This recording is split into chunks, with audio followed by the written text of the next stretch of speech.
प्रभु श्री राम जी से मिलने के लिए विभीषण जी आए। प्रभु ने सुग्रीव से और जामवंत जी से सलाह किया कि बताइए ये रावण का भाई मिलने के लिए आया है, इसके साथ क्या व्यवहार किया जाए। तो सुग्रीव जी ने कहा, भेद हमार लेन सठयावा, राखिय बांधि मोहि स्वभावा। हे नाथ, ये हमारा भेद लेने के लिए आया है, इसलिए इसको बांध लिया जाए। उधर जाएगा ही नहीं तो भेद बताएगा कैसे। सबकी सुन ली प्रभु ने। भगवान ने कहा, भाई भेद लेने के लिए आया हो, अगर मेरे पास कोई गोपनीय चीज हो तब तो भेद लेगा। यहां तो खूब पढ़ो, खुली किताब है। हाँ, अगर वो भेद लेने आया है तो भी मेरा कोई नुकसान नहीं है, और अगर मेरी शरणागति में आया है तो दुश्मन भी मेरी शरण में आ जाए तो मैं उसका परित्याग नहीं कर सकता हूं।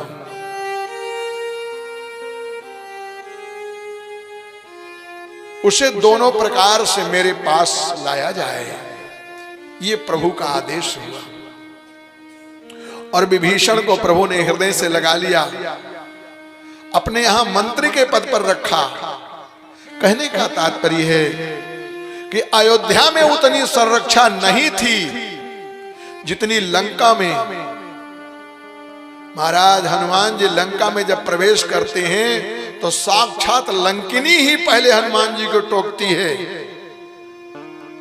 कि जानसी नहीं मरम सठ मोरा, मोर आहार जहां लगी चोरा। हनुमान जी ने कहा, अरे पागल, तेरी बुद्धि विपरीत हो गई है। अगर तू चोरों का आहार करती है तो सबसे बड़ा चोर तो लंका का राजा रावण है, उसे क्यों नहीं आहार अपना बना लेती है। इसलिए तेरी बुद्धि में भेद हो गया है। और पूरे लंका में जितने लोग थे, इसी बात के लिए तो विभीषण ने कहा कि सुमति कुमति सबके उड़ रही, लेकिन तौर कुमति बशी विपरीता। राजा की बुद्धि कुमत से युक्त है, लंकनी की बुद्धि कुमत से युक्त है। तब हनुमान जी ने मुष्टिका का प्रहार करके उसकी बुद्धि व्यवस्थित कर दी। कहने का आशय है मेरे प्यारे बंधुओं,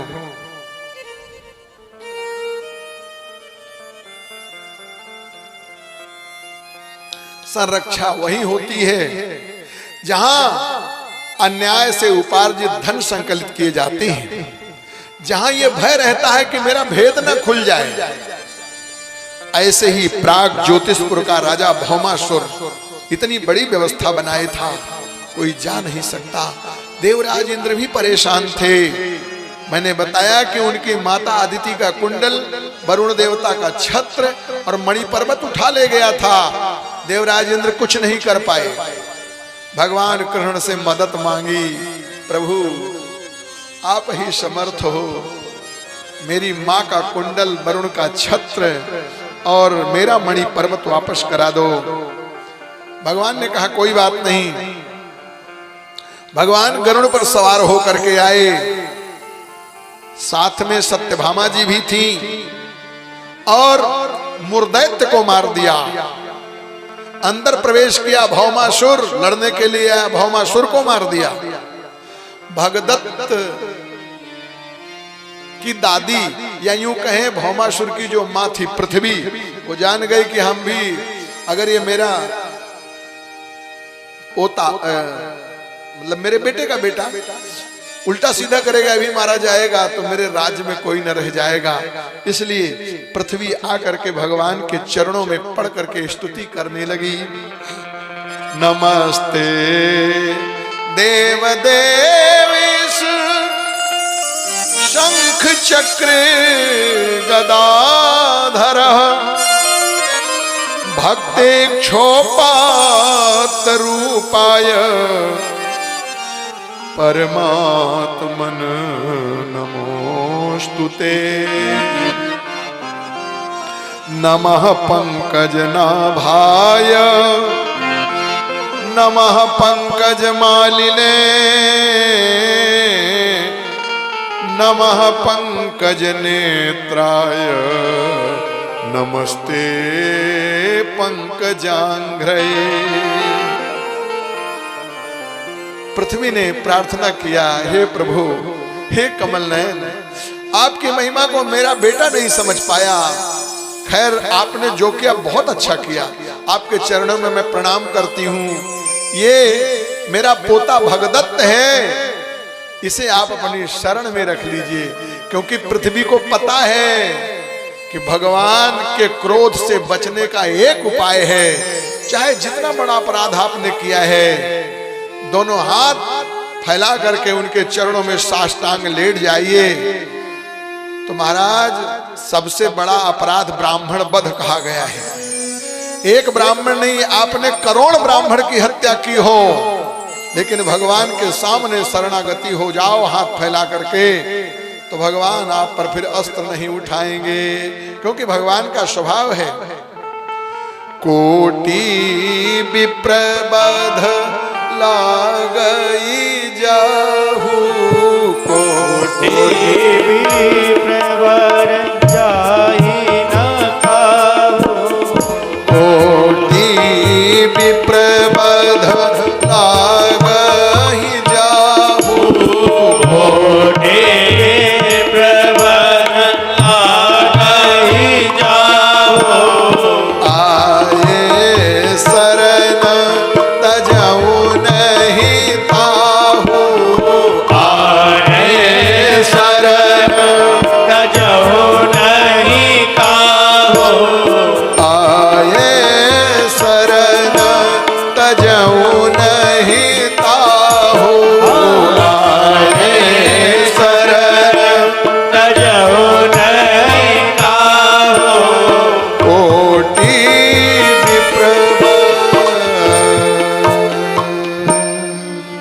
करोड़ों ब्राह्मण की हत्या लगी हो, लेकिन अगर मेरी शरण में आ जाए तो उसका मैं परित्याग नहीं करता हूं। ये मेरे भगवान का स्वभाव है। ऐसे भगवान कृष्ण भी है।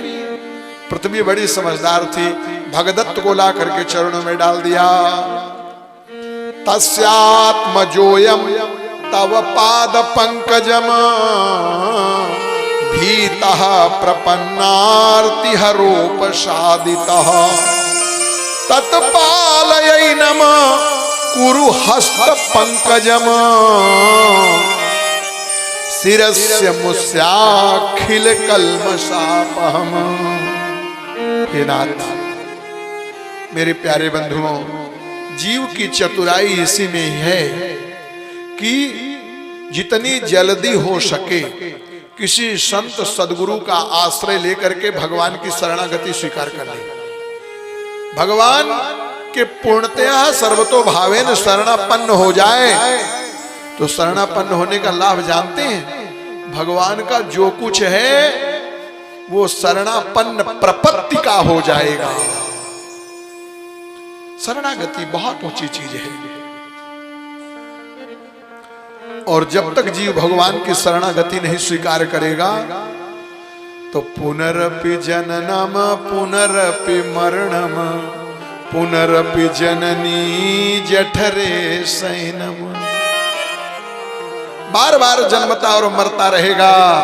केवल भगवान की शरणागति ऐसी है जहां जाने के बाद फिर जो है संसार के आवागमन से प्राणी मुक्त हो जाता है।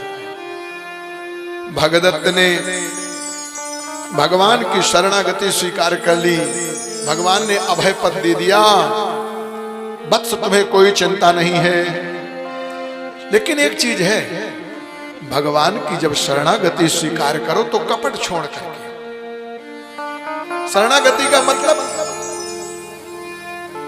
मैं मेरा जो भी कुछ है वो सब भगवान का है, मेरा कुछ भी नहीं है। जैसे भगवान रखें वैसे ही हमको रहना है, अलग से कोई चाहे इच्छा नहीं। ये शरणागति का स्वरूप है।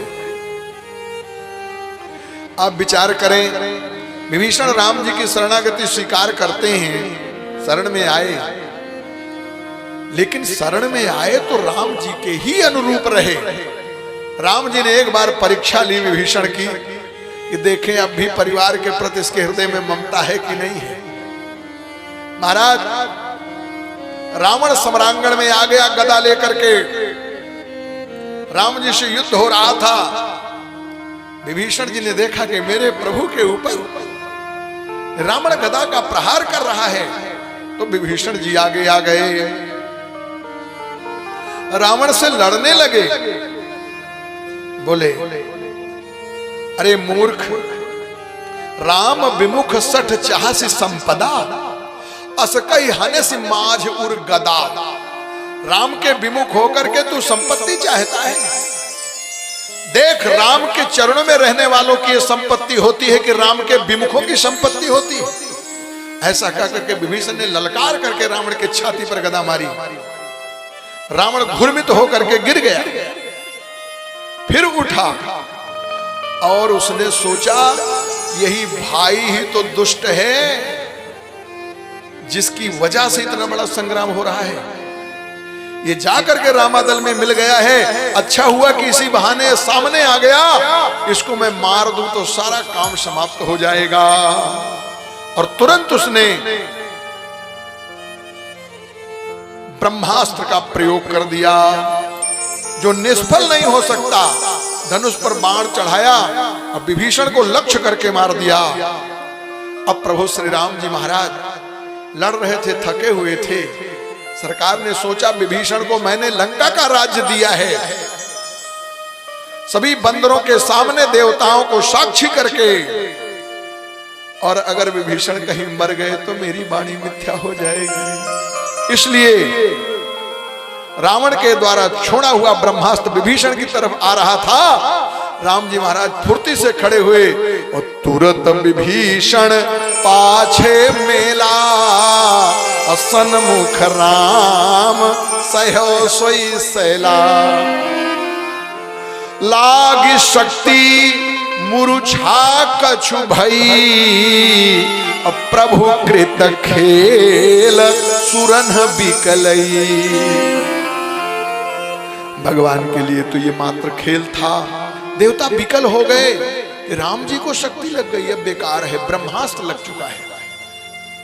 विभीषण को इतने जोर से ठेल दिया कि विभीषण जी गिर गए, क्योंकि राम जी जानते थे कि अगर ये शक्ति विभीषण को लगी तो विभीषण मेरा नहीं बचेगा। और मैंने इसको अपनी शरण में रखा है, लंका का राज्य दिया है, इतिहास कलंकित हो जाएगा। इसलिए विभीषण का रहना बहुत जरूरी है। तो मेरे प्यारे बंधुओं, भक्ति शक्ति स्वरूपा मेरी बहनों, विभीषण का प्रबल समर्पण है और प्रभु श्री राम जी का विभीषण का पूर्ण संरक्षण है।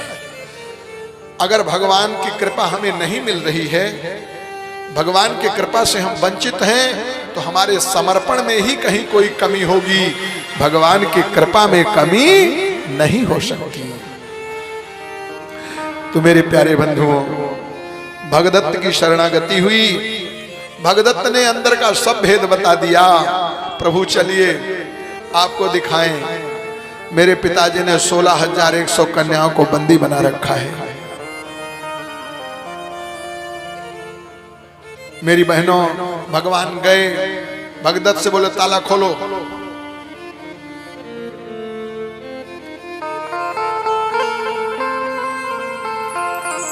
जेल के ताले खोले गए।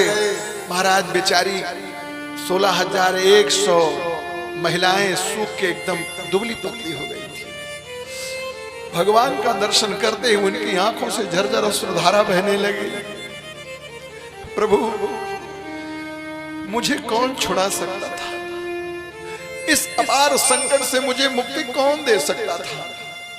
इतनी तगड़ी सुरक्षा, चारों तरफ वायु, गैस, बिजली, और फिर जो है चारों तरफ पानी, पानी के बाद पहाड़े की घेरेबंदी, उसके बीच में प्राग ज्योतिषपुर में जेल, जेल में बंद, कभी किसी पुरुष का दर्शन नहीं कर पाई। मेरी ये उम्र ढल रही है, भौमासुर ने मुझे बंदी बना रखा, आप निश्चित ही भगवान ही हैं, नहीं तो किसी का यहां प्रवेश ही नहीं हो सकता।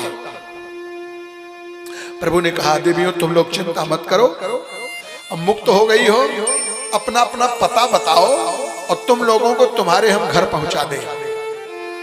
सबने हाथ जोड़ करके कहा, जिसने मुझे इस बंधन से छुड़ाया है वही अब मुझे भव बंधन से भी छुड़ाएगा। जीवन है तेरे हवाले,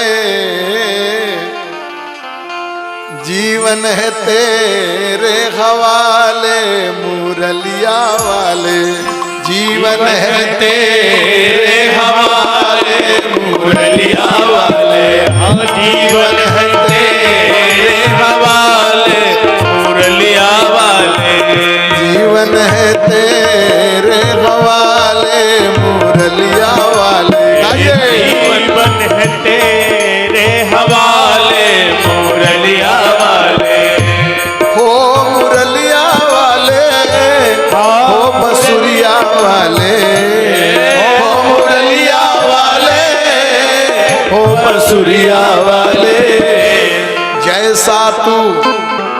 जैसा तू चाहे नचाले मुरलिया वाले, जैसा तू चाहे नचाले मुरलिया वाले, जीवन है तेरे हवाले मुरलिया वाले।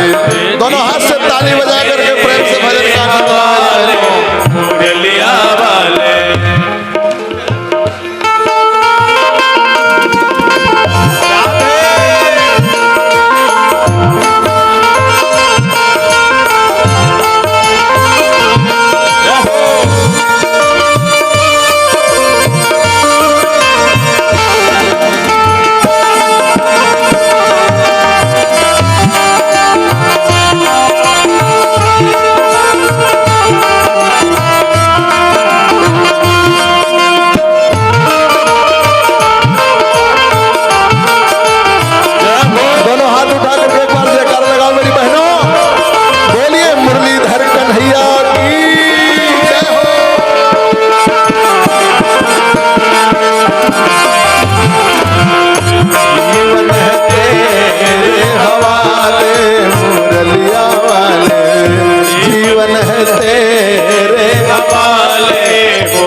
मैं तो तेरे हाथ की फिरेगी, मैं तो तेरे हाथ की फिरेगी, मैं तो तेरे हाथ की फिरेगी, मैं तो तेरे हाथ की फिरेगी।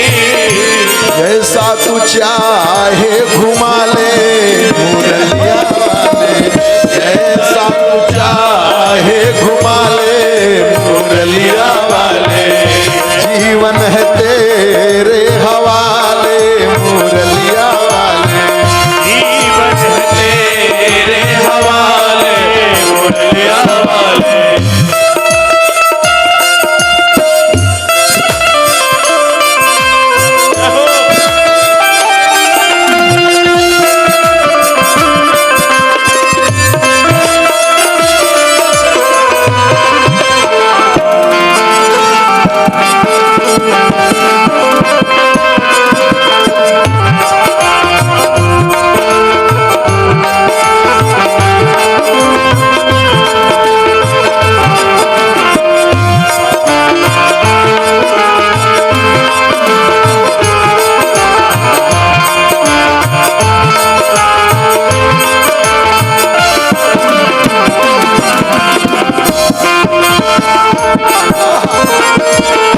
मुरलिया वाले, जीवन है तेरे हवाले मुरलिया वाले, जीवन है तेरे हवाले मुरलिया वाले, तन मन तेरे चरण समर्पित, तन मन तेरे चरण समर्पित। हे प्रभु मेरे पास धन तो है नहीं, केवल ये तन है और मन है, दोनों आपके चरणों में मैं समर्पित करती हूँ। तन मन तेरे चरण समर्पित, तन मन तेरे चरण समर्पित, तन मन तेरे चरण समर्पित, तन मन तेरे चरण समर्पित। तुम ही मेरे रखवाले मुरलिया वाले, तुम ही मेरे रखवाले मुरलिया वाले, तुम ही मेरे रखवाले मुरलिया वाले, तुम ही मेरे रखवाले मुरलिया वाले। जीवन है तेरे हवाले मुरलिया वाले, जीवन है तेरे हवाले मुरलिया वाले, जीवन है तेरे हवाले मुरलिया वाले, जीवन है तेरे हवाले मुरलिया वाले।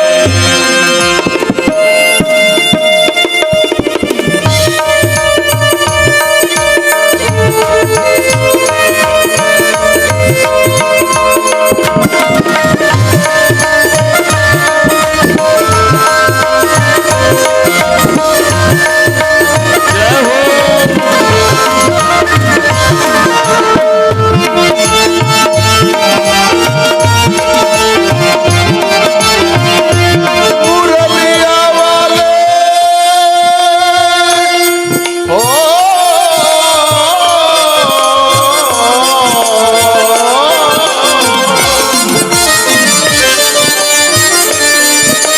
मुरलिया वाले ओ मुरलिया वाले, जीवन है हमारे मुरलिया, जीवन है तेरे हवाले मुरलिया वाले, मुरलिया वाले।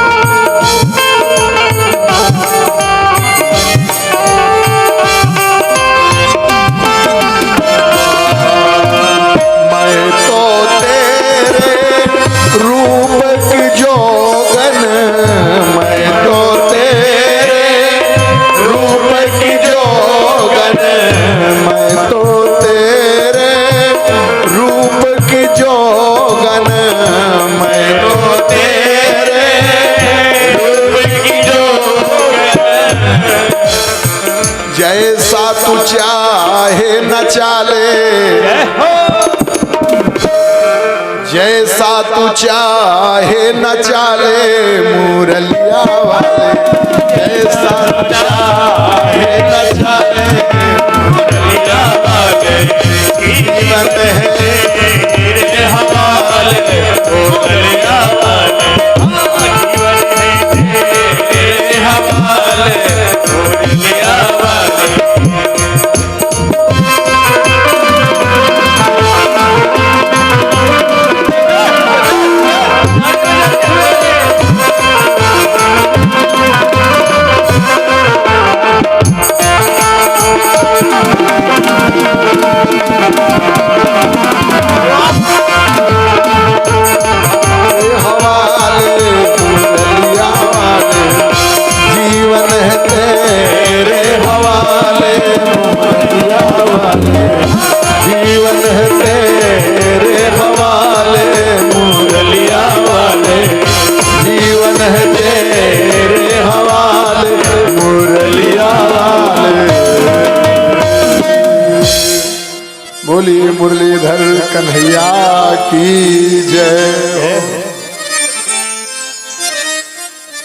मेरे प्यारे बंधुओं,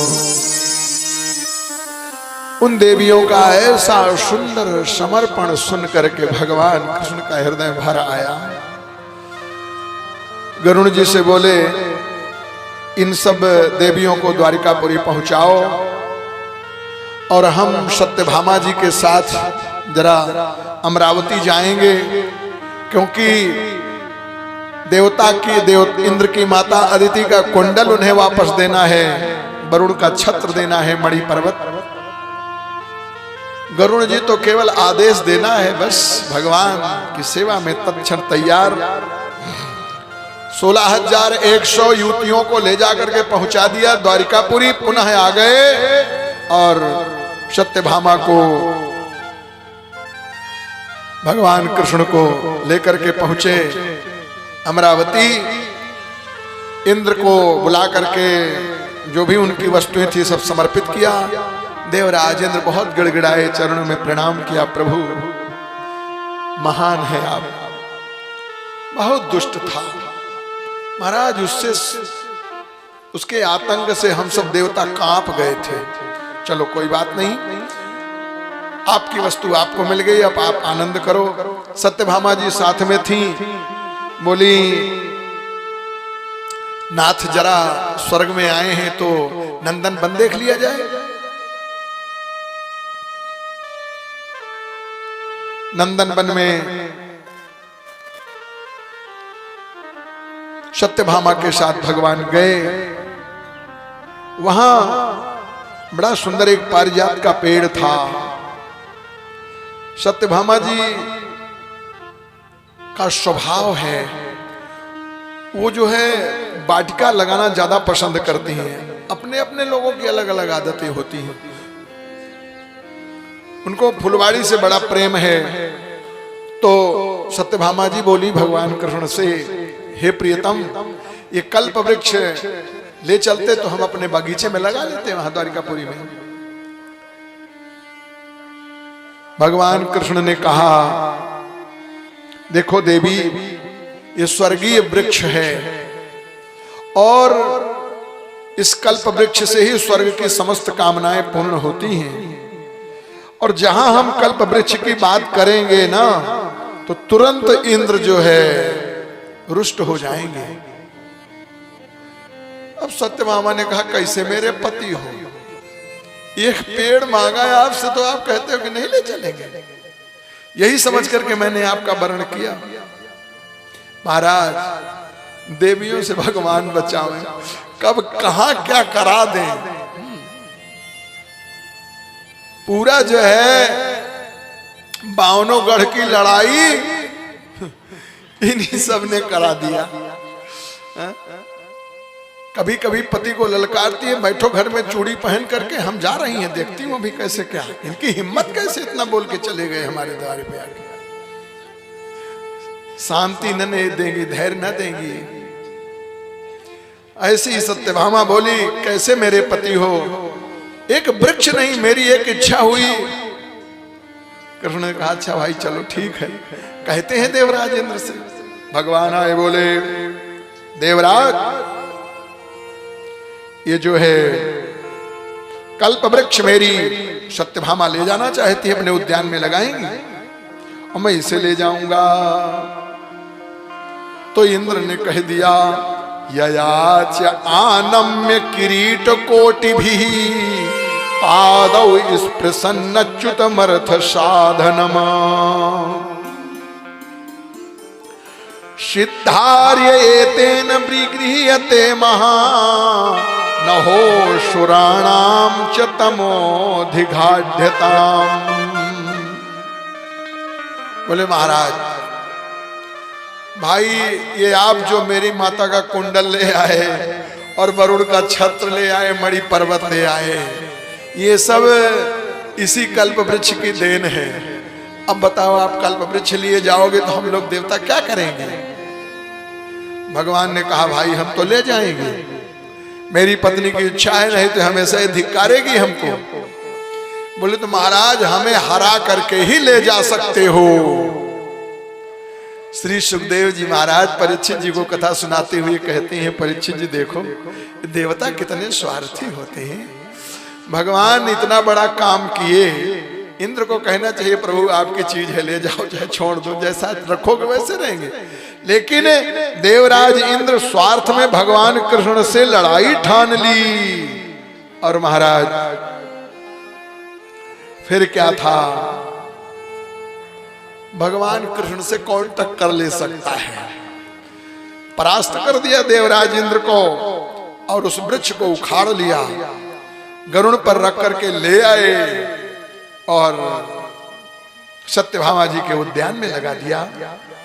और फिर एक ही मुहूर्त में भाई 16,100 हैं और 12 ही मुहूर्त होता है। सो विवाह के भी उसमें स्थिर लग्न 4, एक लग्न 2.25 घंटे की। आजकल लोग विवाह करते हैं तो मुहूर्त भूल जाते हैं कि फेरे का मुहूर्त क्या है। उसमें तो बस केवल नाचने गाने में ही मुहूर्त गंवा देते हैं। जब सब खा पी करके छुट्टी हुए तब पंडित जी की याद आती है, वो पंडित कहाँ गए, सतुआ उतुआ बांधे कहूं परा हुई है देखो उनका। तब पंडित जी की याद आती है। पंडित जी बेचारे कहूं पूरे बाराती आनंद लेते हो, अपने धर्म बचाने के लिए कहीं पड़े रहते हैं। पंडित जी तो हिया परा हो, बताओ ब्याह कब करोगे? अच्छा जल्दी जल्दी मंत्र पढ़ दो, देर न कहो भैया भोरहे में विदाई होई। अभी विवाह शुरू नहीं हुआ, सारे समय की कटौती केवल मांगलिक संस्कार में, नाचने गाने में मुहूर्त निकल गया, विवाह की लग्न चली गई। पंडित जी बेचारे विवाह करा रहे हैं और बीच में कहीं पंडित जी ने कह दिया भैया ये नवग्रह हैं, थोड़ा इनके पूजन के लिए दक्षिणा। पंडित जी तुहार कब हो धराए ही का, तू फिर दक्षिणा का नाव ले हो, बोले हो ना वैसे देर होगा ब्याह कराओ ना, दक्षिणा इकट्ठा सब ले हो घरे पर। ये हालत है। बाजा वाले को चतुर्थांश पहले पे, कैटर्स को पहले पे और सारी व्यवस्था पहले, बेचारे पंडित जी की दक्षिणा। और कहीं कोई झगड़ा झंझट हो गई, पंडित जी तो ठीक से ब्याह नहीं कराए, यही से सब होएगा। सारा झंझट पंडित जी के ऊपर। ये हाल है हमारे धर्मानुरागियों की। हाँ अरे कुछ दिन में देखिएगा कैसेट लगा करके लोग विवाह, अब तो सत्यनारायण की कथा लोग ऐसे करने लगे हैं। ब्राह्मण कहते पंडित जी तू आओ चाहे न आओ, हम कह लिए सब आपन। अब जो है कैसेट लगा करके फेरे भी होंगे। तो एक ही मुहूर्त में माने 2.25 घंटे में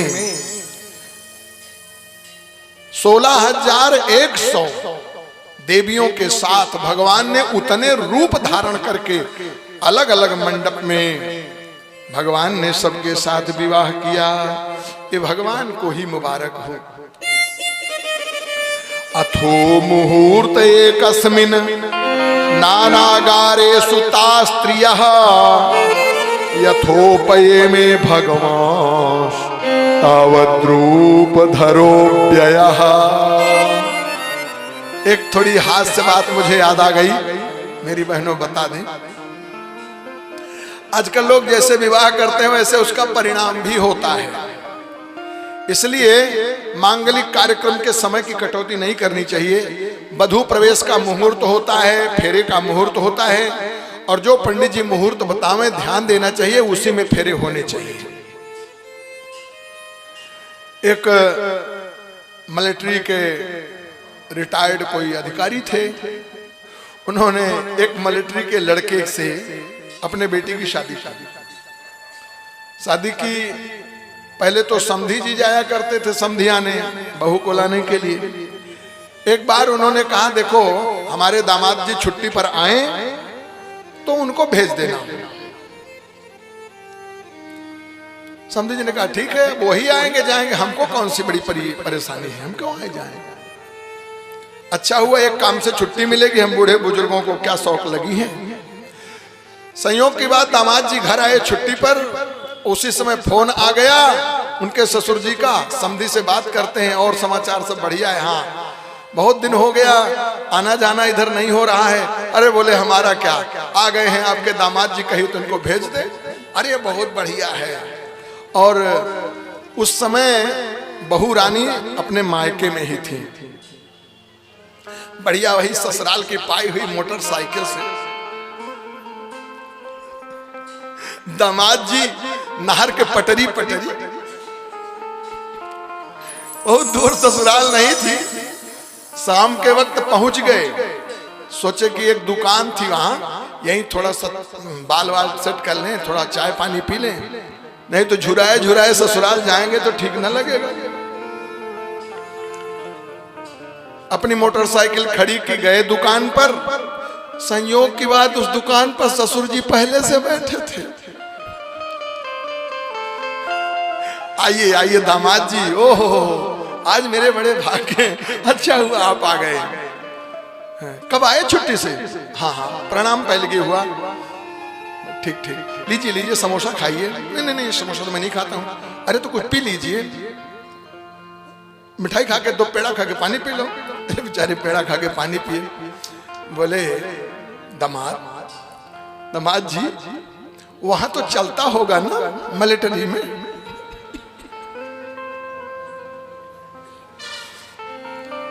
बोले चलता तो है लेकिन मैं नहीं लेता हूं। बोले अरे आज हो जाए थोड़ थोड़। बगल में आपका ध्यान किधर है और मधुशाला इधर है लिखा था। मेरे प्यारे बंधुओं, ससुर जी ले गए दामाद का, दोनों लोग लिए, एक एक पैक लिए, 2-2 पैक भगवान जाने लिए दोनों लोग। और इतनी अच्छी थी कि धीरे धीरे वो चढ़ने लगी। अब दामाद जी को मोटरसाइकिल भूल गई। ससुर जी बोले चलिए चलते हैं। अब ससुर जी का शरीर लड़खड़ा रहा था तो उन्होंने दामाद जी के कंधे पे हाथ रख दिया। दामाद जी ने सोचा हमें भी सहारा मिल गया, उन्होंने ससुर जी के कंधे पर हाथ रख दिया और दोनों चले जा रहे हैं घर की ओर। हाल चाल हो रहा है, और बताइए बाबूजी ठीक है ना? हाँ सब कुछ ठीक है। और हमारी समधिन जी वो भी अच्छी हैं, खेती पाती गृहस्थी, घर में दूध की व्यवस्था है। हाँ हाँ अभी भैंस 10 दिन में बच्चा दिया है। ठीक ठीक, आप कब आए? ठीक आए। धीरे धीरे लोड होने लगे। बोले देखो दामाद जी एक बात मेरी जरूर मानिएगा, मेरी बेटी मेरे प्राण का टुकड़ा है, मैंने उसे बड़े नाजों से पाला है, और आप जैसे सुयोग्य वर को पार करके मैंने शादी कर दी। मेरी बेटी के साथ कभी आप अन्याय मत कीजिएगा। बहुत कुछ बोल गए ससुर जी। तो दामाद जी कहते हैं ससुर जी आप चिंता मत कीजिए, जैसे आपकी बेटी वैसे हमारी बेटी।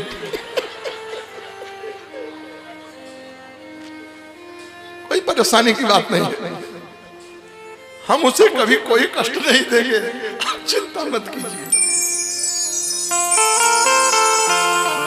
मेरे प्यारे बंधुओं, 100 रोगों की एक दवाई, हंसना सीखो प्यारे भाई। लेकिन आजकल लोगों की हंसी गायब है, घर में भी पिटते हैं, बाहर भी पिटते हैं, हंसे तो कब हंसे।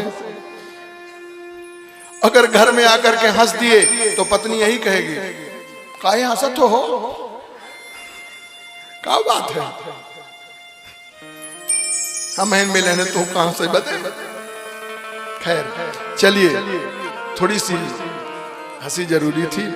एक बार जोर से जयकारा लगाओ मेरे प्यारे बंधुओं, कंठ खोल करके बोलिए द्वारिका नाथ की जय हो। बांके बिहारी मुरारी कन्हैया की मंगलमयी अनुकंपा से आप सबों के सानिध्य में इस श्रीमद् भागवत की कथा धीरे धीरे संपन्नता की ओर है, और कुछ क्षणों के बाद ये कथा विराम लेगी। सबको पता है कि कथा शुरू जैसे हुई वैसे प्रभु ने मुझे यहाँ बुलाया, तो कथा विराम के तुरंत बाद अवधाम के लिए प्रस्थान होगा। और सबके लिए मंगल कामना देते हुए प्रभु राम जी से भी आप सबके मंगलमय जीवन की सुखद आनंदमयी स्थिति के लिए, परिवार में समृद्धि के लिए प्रभु श्री मंगल में प्रार्थना करता हूं, करता रहूंगा।